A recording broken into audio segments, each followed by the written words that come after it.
4 months ago, we had a real stirring that God was challenging us either to stop or go big. Now, I don't think it's ever God's desire that we stop. And so we had to think about how do we release ourselves into a bigger vision and empower that to come to pass. So after a period of prayer, discernment, and reflection, we have made the transition over to calling the ministry we lead Transform the World. Now, in the email many of you received on Friday, there are 3 very clear reasons why we have done this. But what I want you to notice is that the objectives have not changed. We still are about encouraging, equipping, and empowering people to transform the world. And someone asked me, well, how do you propose to transform the world? Well, firstly, none of us on this call have the ability to transform the world on our own. But together and with God's help, I believe we can see the world transformed for Jesus.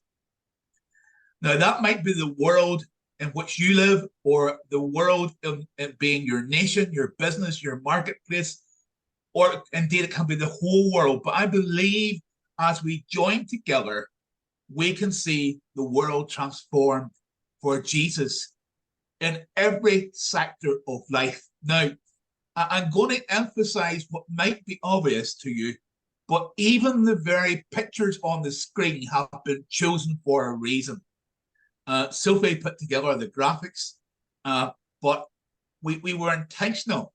In the first picture, I want you to realize that this is not gender, it is not age or race specific. It is about all ages, all races, and both male and female leaders around the world being encouraged, equipped, and empowered. We cannot do this while we stay as individuals, but together and collectively, we can see things happen.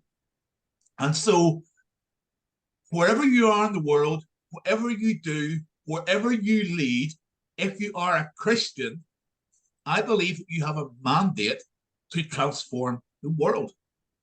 And so we as a collective of people are united to encourage, equip, and empower each other. So our dream at Transform the World is very much to see the world transformed by Christians who live and lead as sons and daughters of the King. Now, this statement is incredibly important, and there's a number of subtle changes in this statement to our previous statement. Previously, we were known as Christians who lead, and we saw a fundamental problem with that because not every Christian who leads understand or believe that they are a leader.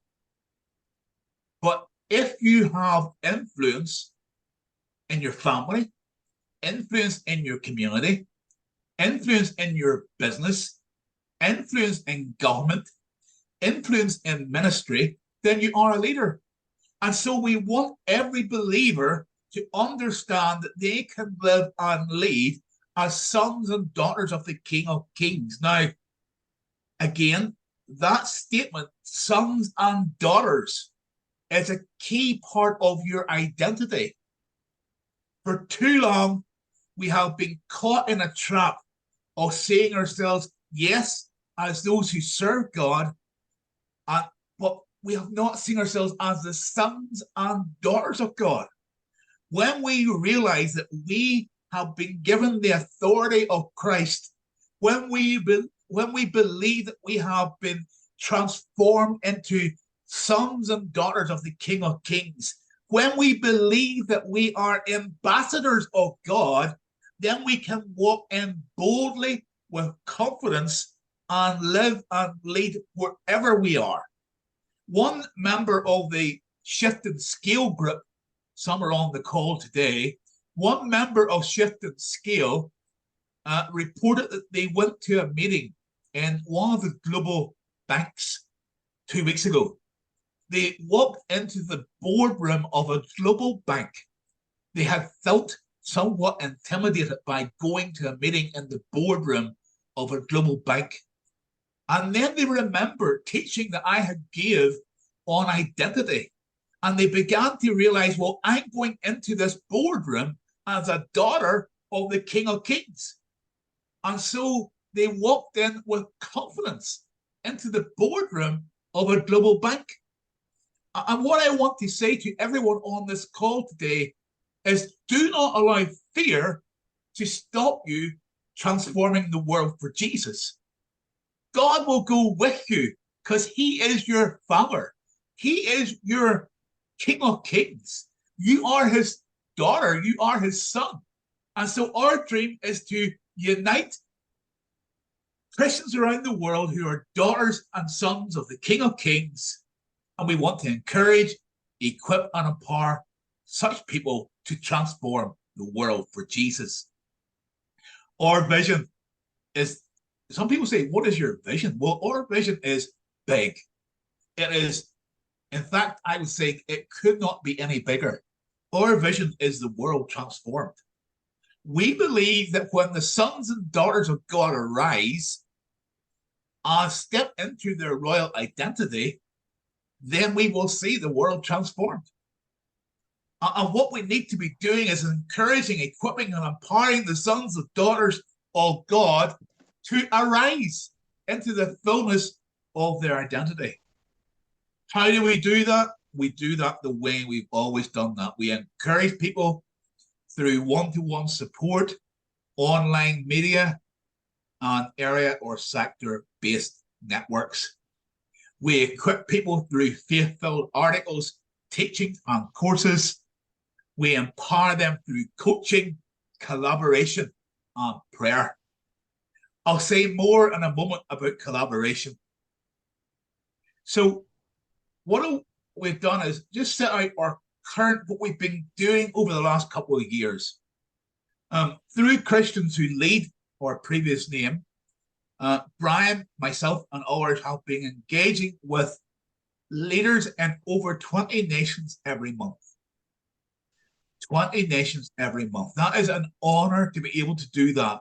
This is not about Tommy or Brian or Sophie. This is about the opportunity that God has graced us to be able to step into, to be able to engage and encourage leaders in over 20 nations every month. We help coach leaders in Europe, Asia, Africa. Right now, I'm coaching on and teaching on the Shift and Scale program with some of the ladies on this call who are business leaders in Africa. Right now, spent today, this morning, with a business leader for 2 hours who is making decisions on how to maximize his profit so he can give more money to ministry. He is at the stage in his life where all he wants to do is make more profit so he can give more to ministry. And so it's an honor to coach people in that regard. We've been developing resources and we've been advising business, organization, and ministry leaders. Today as well, I spent time with a ministry leader who has some governance challenges in his organization. And that ministry supports projects across Pakistan. And so it's an honor to be able to advise and guide people of this nature. Future plans. We believe that we can grow and support a network of 10,000 leaders. Now, that sounds like a very big figure, but yet as a fraction of the world Christian population, 10,000 leaders is a small amount of people. But if 10,000 leaders each impact 1,000 leaders in their lifetime, then we're talking about impacting millions of people. Um, we will develop a Transform the World online academy. We will develop teams in each continent of the world.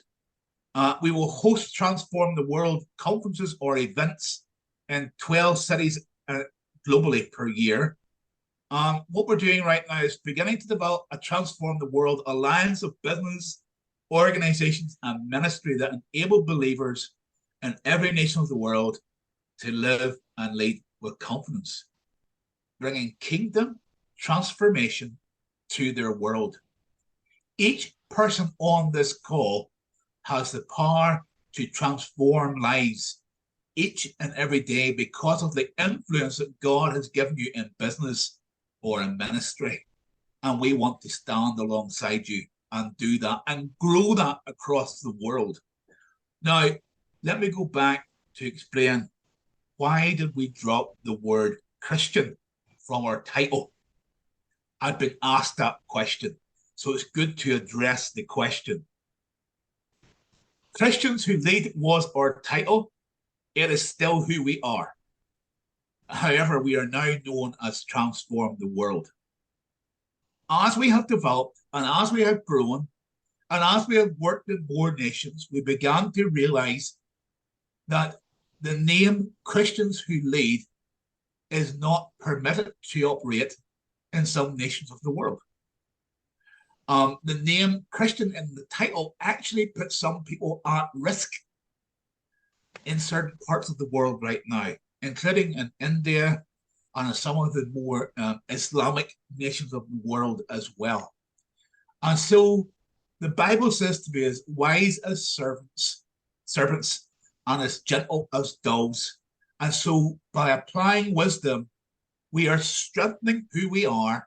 We are going deeper in our support, but we are being wise in the overall name we give the ministry. So we are Transform the World.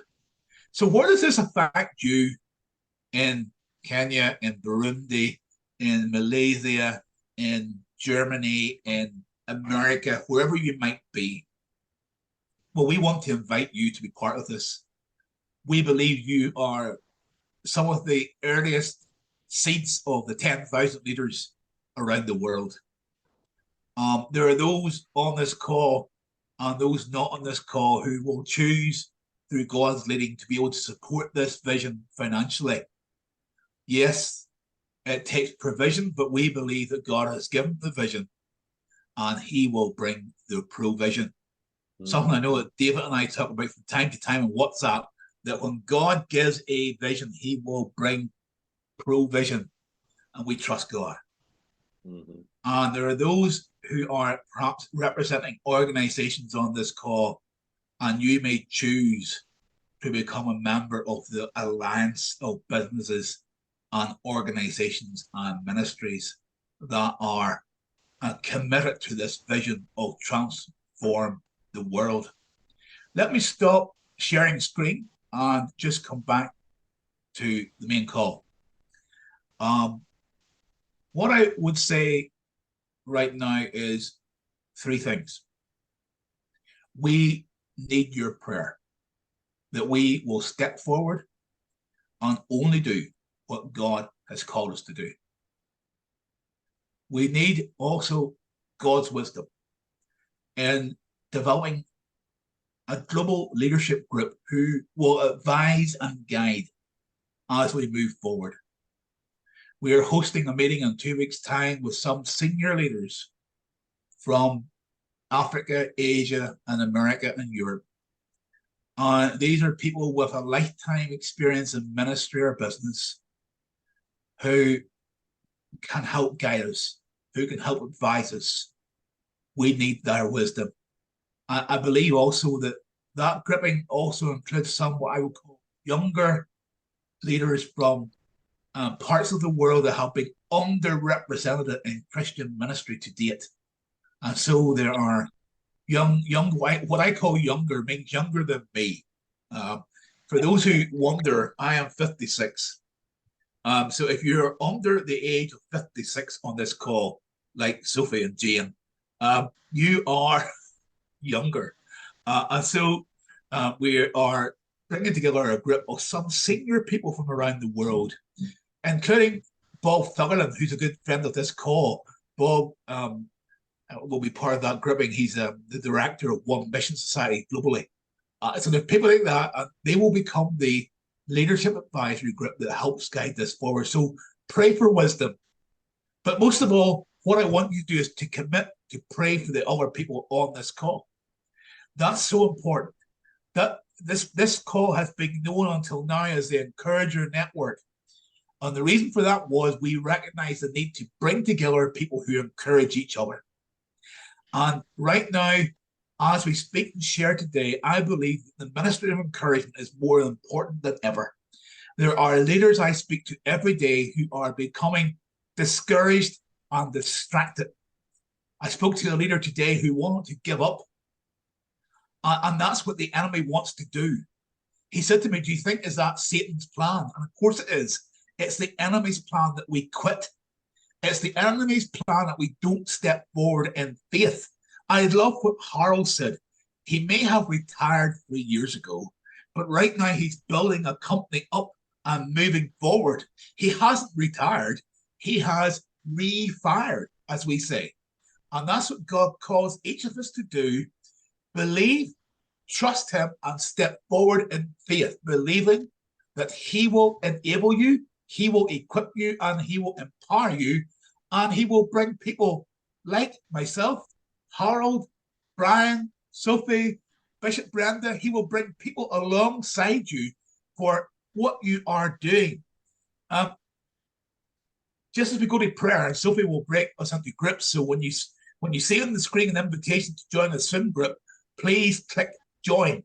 But before we do that, I just want to give you a little understanding of where we are going in terms of Transform the World events or conferences that we're partnering in the early part of next year. Our dear friend, Dr. Emmanuel, who is on this call, is hosting us for 3 leadership conferences in Zambia in the month of January. We will provide more information for prayer on that in due time. But Brian and I are both going to Zambia, speaking at 3 large-scale leadership conferences in 3 cities. In the month of March, I'll be going to Uganda, where our good friend Juliet Kasida will be bringing together a leadership conference in Kampala. And then in the month of March, also, I will be going to Nairobi, where our good friend Kezi will be helping to bring together and coordinate people from the Shift and Scale program, but also our church and business leaders from across Kenya. And we will share vision, and we will hopefully encourage, equip, and empower believers in that part of the world. If you are interested in having somebody from Transform the World come to do an event in your nation, in your city, that's something you should email us about. Drop a note to myself or Sophie, and we will get back to you as soon as possible. That's me for now, Sophie. Could you sign us into the prayer rooms?